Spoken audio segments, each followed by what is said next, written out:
하나님께서 원하시는 믿음이라는 제목으로 말씀을 함께 나눌 때에 은혜의 시간 되시기를 주의 이름으로 축원합니다. 시편 20편은 오늘 본문에 나와 있는 이 시편 20편은 암몬과 아람 연합군이 이스라엘을 침략한 것을 기록한 사무엘하 10장의 말씀을 배경으로 하고 있다라고 지난주에 말씀을 드렸습니다. 그리고 오늘 본문은 그때 다윗과 백성들이 침략해 온 암몬과 아람 연합군을 물리쳐 달라고 하나님께 간절히 기도하는 내용입니다. 그런데 4절을 보니까 내 모든 계획을 이루어 주시기를 원하노라 한 것을 보면 다윗은 이미 하나님 앞에 엎드려 기도하기 전에 이 암몬과 아람 연합군을 물리칠 계획을 세우고 있었다. 구체적인 계획을 세우고 있었다는 것을 알 수가 있습니다. 계획을 세우고 나서 마음의 계획이 있었고 그 마음의 계획을 가지고 하나님 앞에 기도했다는 겁니다. 그러나 다윗은 자신의 소원과 계획을 실행에 옮기기 전에 그것을 이루어 주시기를 하나님께 간구하고 있다는 것. 이것을 우리가 알아야 될 겁니다.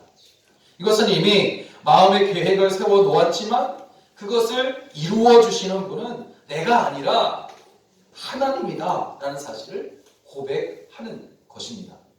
잠언서 16장 1절을 보면 마음의 경영은 사람에게 있어도 말의 응답은 여호와에게서 나느니라 하셨고, 또 잠언서 16장 8절을 보면 사람이 마음으로 자기의 길을 계획할지라도 그 걸음을 인도하는 자는 여호와이시니라 고 말씀하셨어요.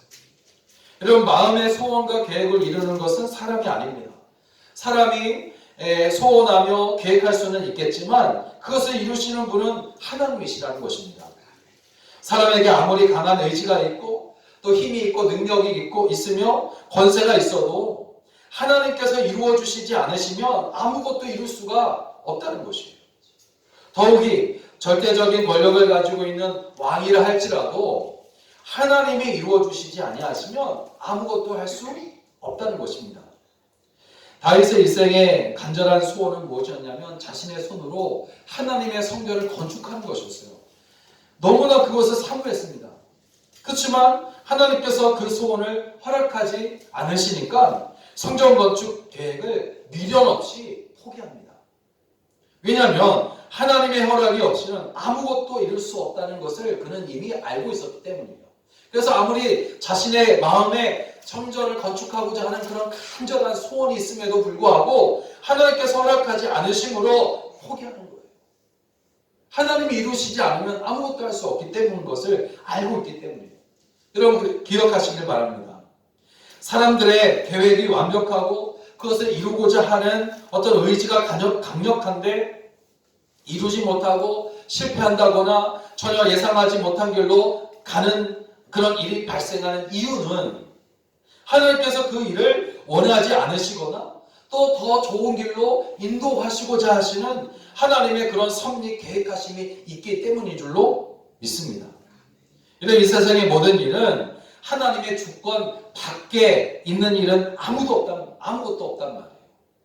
모든 일이 하나님의 간섭과 섭리로 이루어지는 줄로 믿으시기 바랍니다. 반대로 또는 어느 때 사람들이 자기의 뜻한 바가 이루어지게 되면 그것을 자기가 이룬 것으로 생각하지만 사실 그 배후에도 역시 하나님이 계신 겁니다. 설령 그것이 자기의 노력으로 된 것이라고 해도 하나님께서 그 일을 이루도록 허락하셨기 때문에 그것이 가능했다는 거죠. 어느 날 느헤미야가 예루살렘 성이 대적들에 의해 무너진 채로 있다는 사실을 바사왕국 저 먼 나라에서 그 소식을 듣고 너무나 가슴이 아픈 거예요. 그리고 그 무너진 예루살렘 성벽을 다시 세우고자 하는 그런 간절한 소망을 그가 가지게 됩니다. 그러나 그는 그런 소원을 이루기 위해서 어떤 인위적인 방법을 동원하지 않았습니다. 그는 단지 하나님 앞에 엎드려 기도하는 거예요. 그러자 하나님께서 놀랍게도 바사왕의 마음을 움직여가지고 그의 소원을 이루게 하십니다. 이렇게 우리가 소원을 가지고 하나님께 기도하면 하나님께서 친히 이루어 주신다는 사실이에요. 그러므로 모든 일은 다 하나님의 섭리와 역사하심으로 이루어진다는 것을 믿고 이런 하나님께 구하기에 힘쓰시기를 주의 이름으로 부탁을 드립니다. 그렇다면 하나님께 우리의 소원과 계획을 가지고 기도할 때, 간절한 마음으로 기도하게 될 때에 하나님에 대한 어떠한 믿음을 가지고 기도해야 될 것인가 하는 것이에요. 어떤 믿음의 기도가 하나님의 마음을 움직일 수 있고 또 일을 행하시고 성취하실까 하는 것입니다. 첫째로 하나님은 무엇을 원하시냐면 우리를 구원하시기를 원하신다는 것을 원하신다는 믿음을 갖기를 원하세요. 우리에게. 우리가 살아가는 동안 이런 믿음 갖기가 참 힘들 때가 많아요. 하나님이 과연 나를 구원하실 수 있을까? 하나님께서 이런 모든 혼란 가운데, 혼돈 가운데서 우리를 구원해 주실까? 그런 의심과 그런 의심이 쌓일 때가 참 많잖아요. 근데 여러분, 그런 우리에게 하나님은 무엇을 원하시냐면 아니다! 내가 너희를 구원하기를 원한다! 하는 거예요. 하나님은 반드시 우리를 구원하시기를 원하시는 줄로 믿습니다. 이 믿음을 하나님은 갖기를 원하세요. 의심하지 말라는 거죠. 하나님은 우리가 환난 가운데 너무 오래 머물러 있는 것을 원하지 않으십니다. 그래서 곧 그 환난에서 구원하시는데 6절을 보니까 여호와께서 자기에게 기름 부음 받은 자를 구원하시는 줄을 이제 내가 안다 라고 다윗이 말해요. 다윗의 이런 고백을 여러분 생각해 보세요. 아는 겁니다. 하나님을 반드시 구원해 주실 것을 내가 안다. 할렐루야. 이런 고백이 있어지기를 주의 이름으로 축원합니다. 하나님은 반드시 구원해 주세요. 여기에서 기름 부음 받은 자라는 것은 다윗을 가리키지만 이 기름 부음 받은 자는 믿고 구원받은 사람을 의미합니다. 성령께서 그 안에서 역사하시는 사람들. 여러분, 다윗은 기도하는 중에 한 가지 사실을 확신하게 됩니다. 바로 하나님께서 승리하게 하실 것이라는 확신입니다. 즉 하나님께서는 환난에서 구원하시기를 원하시며 그것을 다윗은 믿었습니다.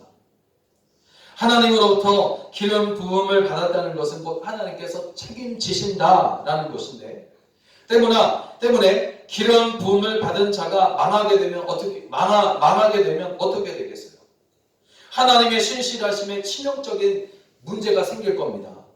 하나님은 더 이상 신뢰할 수 없는 분으로 여기게 될 것이에요. 나아가서는 하나님의 능력도 의심을 받게 되고 또 하나님은 기름 부어 세우신 자라도 구원하지 못하신다는 소리를 듣게 될 겁니다. 그러므로 하나님은 기름 부어 세움을 받은 자를 결코 망하게 하시는 법이 없다는 거죠. 다윗은 이러한 믿음과 확신에 근거해서 지금 승리의 개가를 부르고 있어요. 창가를 부르고 있습니다. 그리고 실제로 다윗은 승리를 거둬요. 이번만이 아닙니다. 다윗은 일평생 수많은 위기를 만났지만 그러나 그때마다 하나님의 도우심으로 그 모든 위기에서 벗어날 뿐만 아니라 구원받았고 이기게 하는 그런 은혜를 그가 입는 겁니다. 그런데 여호와께서 자기에게 기름 부음 받은 자를 구원하시는 줄을 이제 내가 안다라는 이 말씀에는 더 깊은 뜻이 있어요. 1차적으로는 하나님께서 다윗을 대적의 손에서 구원하시고 승리하게 하실 것을 님을 노래하는 것이지만 궁극적으로는 다윗이 보여주고 있는 예수 그리스도께서 사탄의 권세를 다 깨뜨리고 승리하실 것을 예언한 것이기 때문입니다. 여기에 더 깊은 뜻이 있어요. 예수님이 요한에게 세례를 받으실 때 하늘 문이 열리고 성령이 비둘기같이 임하였는데 예수님이 바로 기름 부음을 받으셨다는 겁니다. 기름 부음을 받으신 예수 그리스도께서는 사탄과 악한 세력의 핍박을 받고 십자가에서 죽으신 후에 찬사되었어요. 여기까지만 보면 사탄이 완벽하게 승리한 것처럼 보입니다. 그렇지만 사탄의 승리는 딱 거기까지였어요. 사탄은 겨우 예수 그리스도의 발 뒤꿈치를 상하게 한 것뿐입니다. 결국의 승리는 예수 그리스도의 것이 된 줄로 믿습니다. 여러분, 예수 그리스도는 무덤에 오래 머물러 계시지 않았어요. 장사되시고 사흘째 되는 날 새벽에 부활하십니다. 그렇게 하심으로 이제 사탄의 권세를 완벽하게 깨뜨리셨어요. 이것은 바로 사탄의 머리를 상하게 하는 치명적인 것이었습니다. 사탄은 더 이상 사망 권세로 그리스도께 속한 자를 괴롭힐 수 없게 된 것이에요. 즉 창세기 3장 15절에 예언이 정확하게 성취된 줄로 믿습니다.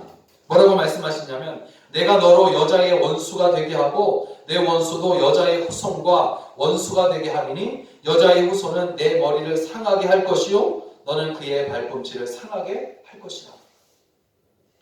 여러분 우리는 오늘날 여전히 사탄의 핍박 가운데 유혹 가운데 있습니다. 사탄은 비록 그리스도께 머리를 상하는 결정적인 패배를 당했지만 여전히 강한 힘을 가지고 있으며 그 힘으로 교회와 성도들을 유혹하고 핍박하고 있단 말이에요.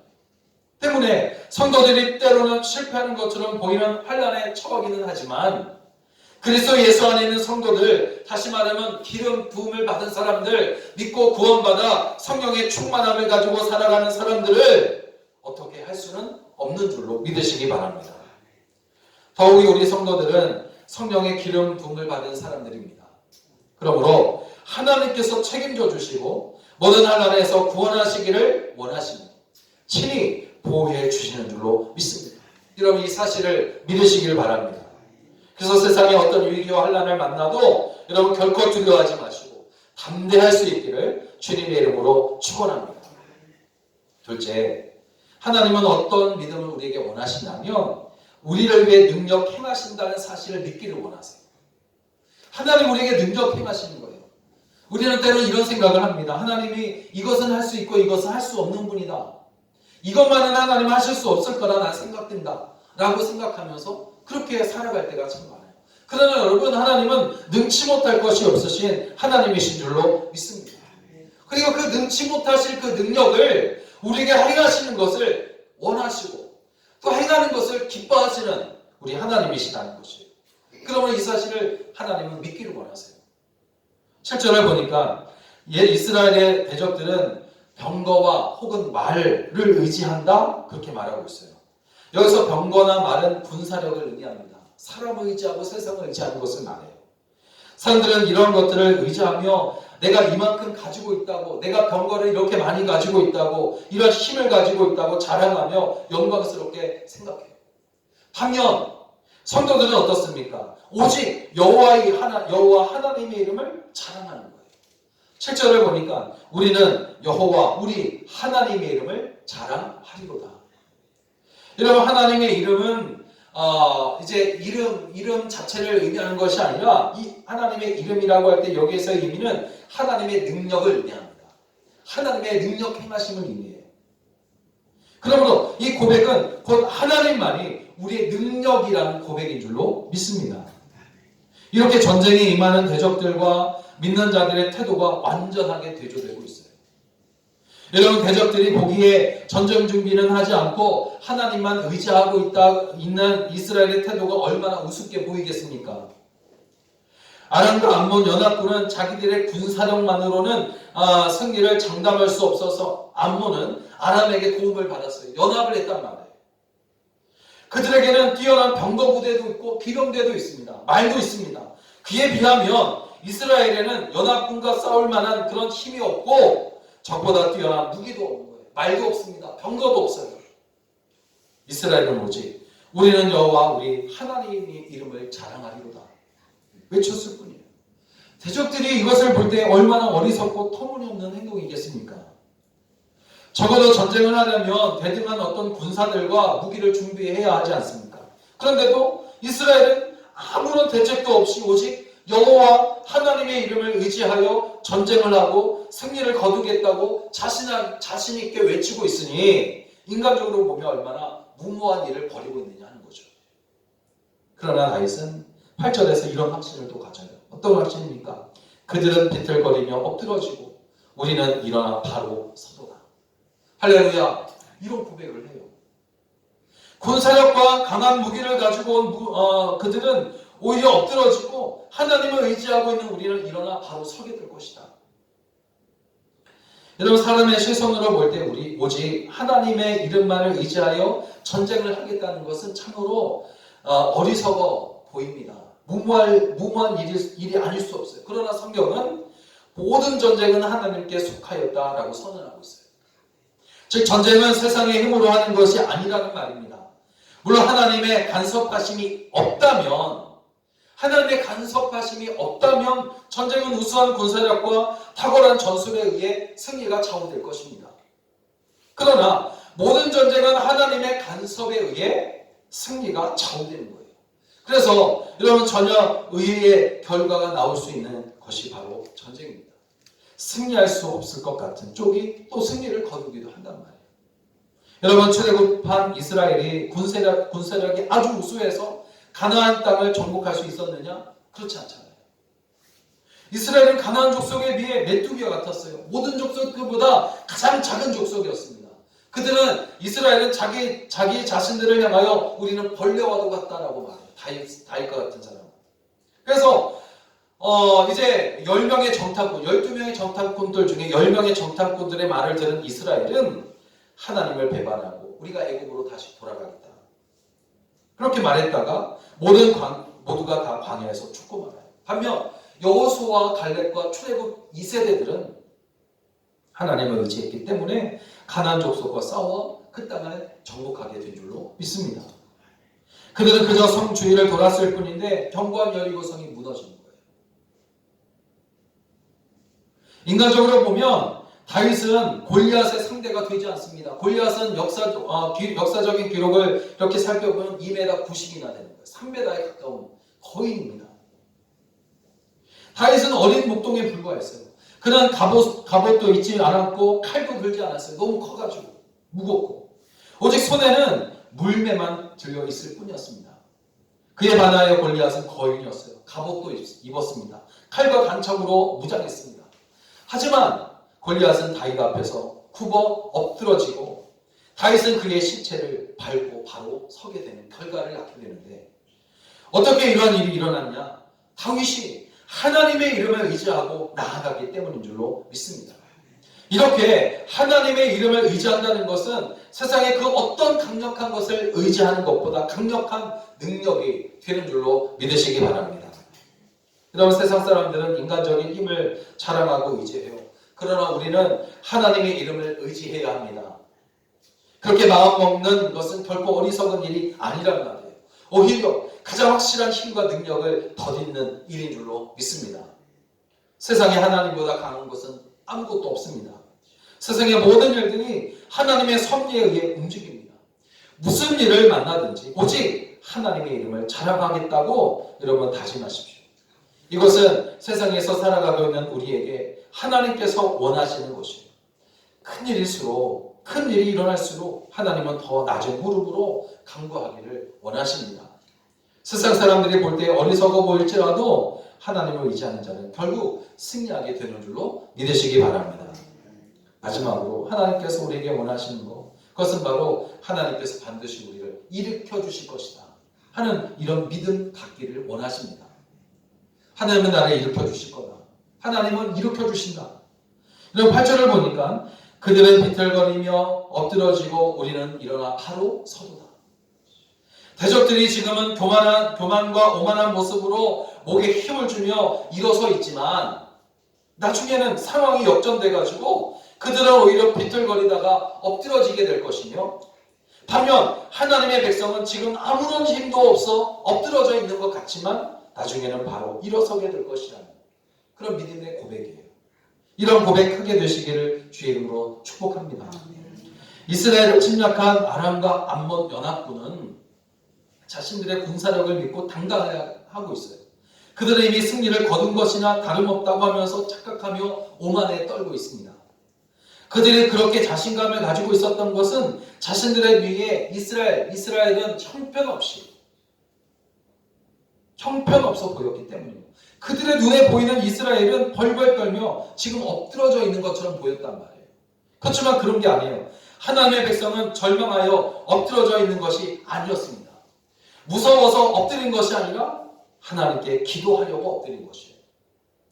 모든 전쟁에서 어김없이 이기게 하시는 하나님의 도움을 구하기 위해서 엎드려 있는 것입니다.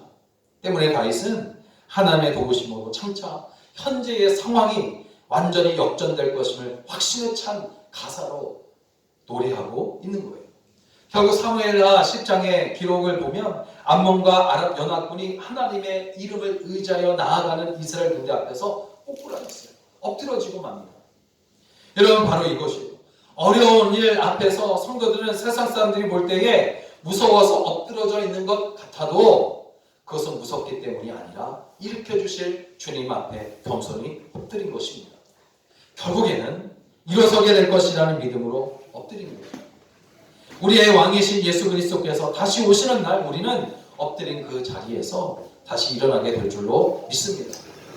우리 앞에 엎드린 원수들을 우리의 발등상으로 삼게 될 것입니다.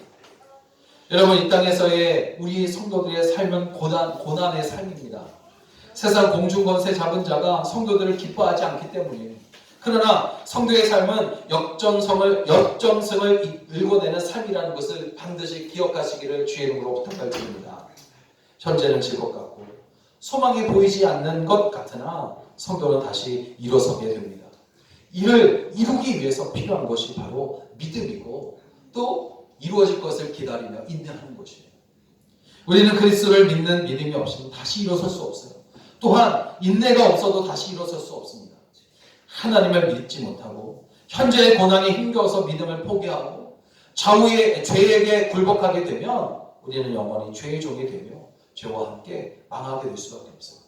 그러므로 여러분, 다시 일어설 그 날을 볼 수 있는 믿음의 눈을 가지게 되시기를 주의 이름으로 축복합니다. 믿음은 엎드려져 있는 우리의 삶을 회복시키고, 여러분 인내하십시오. 하나님의 신실한 약속의 말씀